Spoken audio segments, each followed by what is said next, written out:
दोस्तों तारीख थी 13 दिसंबर 2025। 13 दिसंबर 2025 की वो तारीख जिसने भारत की सबसे प्रतिष्ठित आईएएस की नौकरी जो होती है उसकी साख पर एक ऐसा दाग लगा दिया था जिसे मिटाना आसान नहीं होगा। दोस्तों सोचिए, सड़क के बीचों बीच इनोवा गाड़ी खड़ी हुई है और उस पर लाल और नीली बत्तियां चमक रही हैं। चारों तरफ हथियारबंद कमांडो खड़े हुए हैं और उस गाड़ी से उतरकर एक नौजवान सामने खड़े एक असली मजिस्ट्रेट एसडीएम पर सरेआम हाथ उठा देता है और किसी की हिम्मत नहीं होती है उस नौजवान का हाथ पकड़ सके।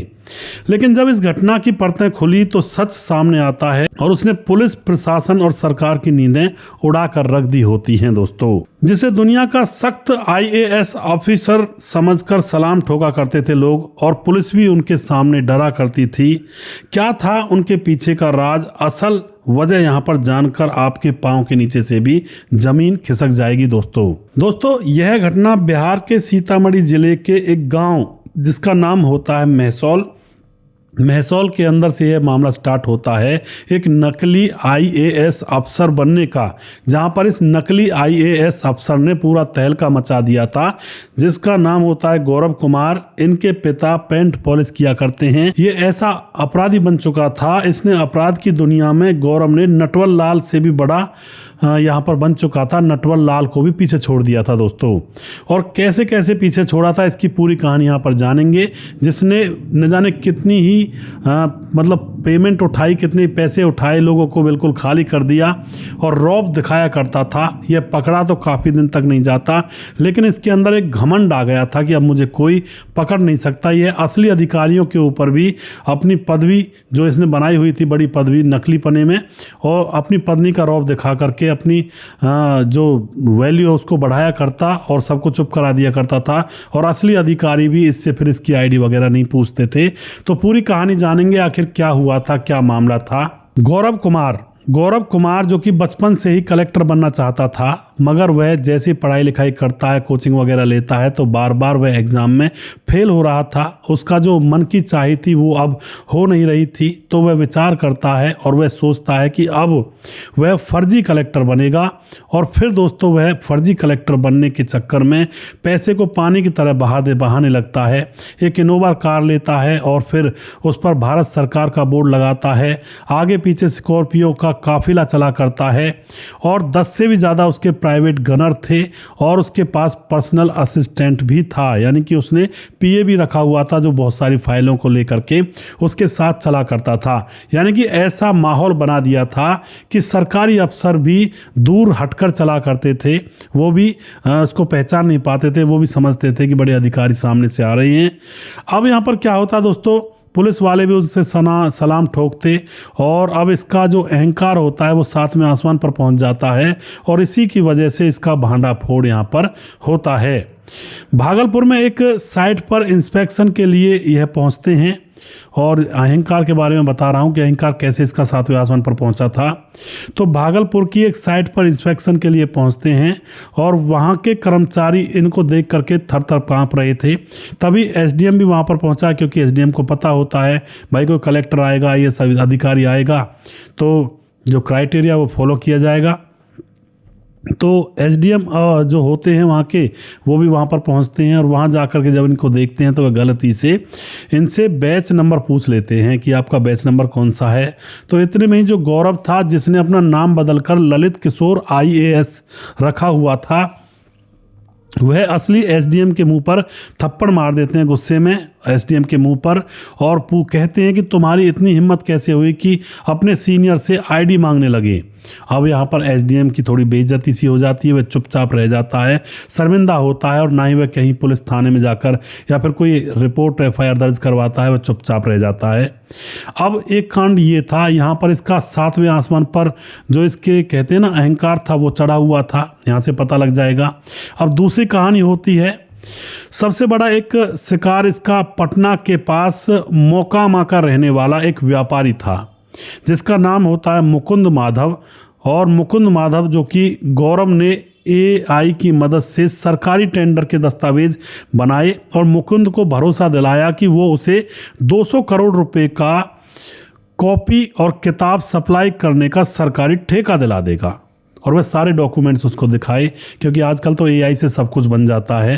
अब वह इसकी बातों में आ जाता है और उसके बाद मुकुंद ने गौरव को 70 लाख रुपए तो नगद दिए थे। और फिर इस ललित कुमार ने, यानी कि इसको हम गौरव भी कह सकते हैं, ललित कुमार भी कह सकते हैं, फिर इसने डिमांड की कि फॉर्चूनर चाहिए, तो उसको फॉर्चूनर भी मिलती है। और फिर इनोवा की डिमांड की, इनोवा गाड़ी भी इसको गिफ्ट की जाती है। और उसके बाद दोस्तों गौरव ने इसको पूरी तरह से निचोड़ लिया था, इसके पास कुछ भी नहीं छोड़ा था। इसको 200 करोड़ का कॉन्ट्रैक्ट दिलाने के बहाने बहुत सारे पैसे हड़प लिए थे। 1 करोड़ नगद और 60 लाख की, आपको पता है वो जो गाड़ी होती है फॉर्च्यूनर वो आती है, फिर इनोवा भी आती है 20 से 30 लाख रुपए की। अब यहाँ पर ये एक मामला इसने कर दिया था। अब इससे अगला मामला क्या था, अब जो गौरव होता है, गौरव ने स्कूलों को अपना निशाना बनाना शुरू कर दिया। यूपी और बिहार के कई प्राइवेट स्कूलों में घुस करके बोलता कि तुम्हारा स्कूल जो है उसकी बिल्डिंग जो है वह अवैध है और इसमें ना ही फायर सेफ्टी है और इसमें ना ही कोई ऐसी सुविधा है जिससे बच्चों की सुरक्षा की जाए, और मैं इसे सील कर दूंगा। अब यह बात जब प्राइवेट स्कूलों के सामने जाकर कहता तो वह डर जाते और स्कूल वाले डर करके इसको लाखों रुपए नगद दे दिया करते। और वो एक चलता फिरता फिलहाल यहाँ पर वसूली गैंग बन चुका था। पूरा काफिला हुआ करता, गाड़ियाँ हुआ करती और फिर इस तरह से वह दबोचा करता लोगों को। लेकिन दोस्तों पाप का घड़ा तो कभी ना कभी भरता है, तो आपको भी पता है, सबको पता है। अब आ जाती है तारीख 7 नवंबर 2025। 7 नवंबर 2025 को सुबह 7 बजे पुलिस की नज़र एक शख्स पर पड़ती है, मुकुंद यादव नाम के शख्स पर, जो कि स्टेशन पर बैठा हुआ था। उसके पास एक बैग था और वह बैग को पुलिस को देखते ही छुपा रहा था। तभी उसके ऊपर जैसे नज़र पड़ती है, भाई ये छुपा क्यों रहा है बैग को, तो पुलिस तुरंत उसके बैग को चेक करती है, तो उस बैग के अंदर 99 लाख रुपए थे। ये मुकुंद माधव वही था जिसे 200 करोड़ का ठेका दिलाया था किताब कॉपी बेचने का। अब 99 लाख उसके बैग में थे, तो उससे पूछताछ की जाती है, भाई ये 99 लाख कहाँ से आए हैं, कोई फिरौती किए हैं, क्या हैं, कैसे हैं। तो अब जो मुकुंद होता है वह परेशान होकर के बता ही देता है। मुकुंद ने बताया कि ये पैसा गौरव ने वापस दिए हैं। गौरव यानी कि ललित किशोर आईएएस अफसर जो कलेक्टर साहब हैं, उन्होंने वापस दिए हैं क्योंकि वो वादा नहीं निभा पाए टेंडर वाला, जो 200 करोड़ का टेंडर मुझे दिलाते, इसलिए उसने 99 लाख रुपए वापस कर दिए हैं, बाकी पैसे वो दे नहीं पाया है। अब तो यह बात जब पता लगती है पुलिस को, तो अब इस ललित कुमार यानी कि ललित किशोर जो आईएएस अफसर होता है, अब इसको ढूंढा जाता है कि भाई कौन से बैच में है, कहाँ पर है और कब यह लगा है, तो इसकी पूरी हिस्ट्री खंगाली जाती है। तो पुलिस को पता चलता है कि ऐसा तो कोई आईएएस अफसर भर्ती ही नहीं हुआ है, इस नाम से तो कोई है ही नहीं सरकारी दस्तावेजों में। अब तो पुलिस समझ जाती है कि मामला गड़बड़ चल रहा है और यह जो आदमी है यह नकली आईएएस अधिकारी बनकर इधर उधर घूम रहा है और लोगों को ठग रहा है। अब पुलिस ने तुरंत जांच शुरू कर दी और ना ही कहीं पर कोई पता लगा और किस बैच में ललित किशोर आईएएस अधिकारी है या नहीं है, ये सारी चीज़ें जांच पड़ताल करने के बाद अब पुलिस इसको पकड़ने की फिराक में हो जाती है। कई बार ये छापे मारती पुलिस या इनको पुलिस को मतलब धोखा दे दिया करता, लेकिन जैसे पुलिस जाल बिछाती है तो 11 दिसंबर 2025 को गोरखपुर से इसको पकड़ लिया जाता है। और फिर इसको पकड़ने के बाद अच्छी तरह से इसकी सुताई की जाती है। और सबसे पहले जब इसको पकड़ने के लिए गई थी पुलिस, तब भी यह रौब झाड़ता है। यह पहले जैसे पैंतरे को अपना रहा था कि भाई पुलिस डर जाएगी, लेकिन पुलिस को इसके सारे काले कारनामों का पता लग चुका था और पुलिस के ऊपर इसके रौब का कोई असर नहीं पड़ता है और इसको अब पकड़ लिया जाता है। पकड़ने के बाद अब इसके पास एक लैपटॉप मिलता है और उस लैपटॉप में और कुछ बैग वगैरह में ऐसी चीज़ें मिलती हैं, सरकारी मोहरें मिलती हैं और मंत्रियों के साथ इसके बहुत सारे फ़ोटो थे जो कि फ़ोटोशॉप करके एडिट किए गए थे। और यहाँ से पता चलता है कि यह चरित्रहीन भी है।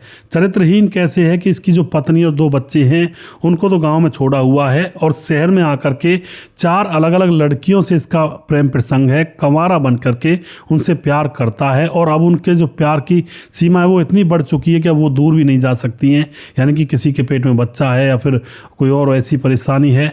तो अब ये 4 लड़कियों को भी यहाँ पर धोखा दे रहा था, पूरी तरह से चरित्रहीन था, अय्याश टाइप का आदमी था। था, पैसे का घमंड हो चुका था। और फिर इसका जो घमंड था उस 7वें आसमान पर जब चढ़ा, पुलिस वाले और असली अधिकारियों के ऊपर भी थप्पड़ मारने लगा था, तो फिर यहाँ पर इसका भांडा फूटा।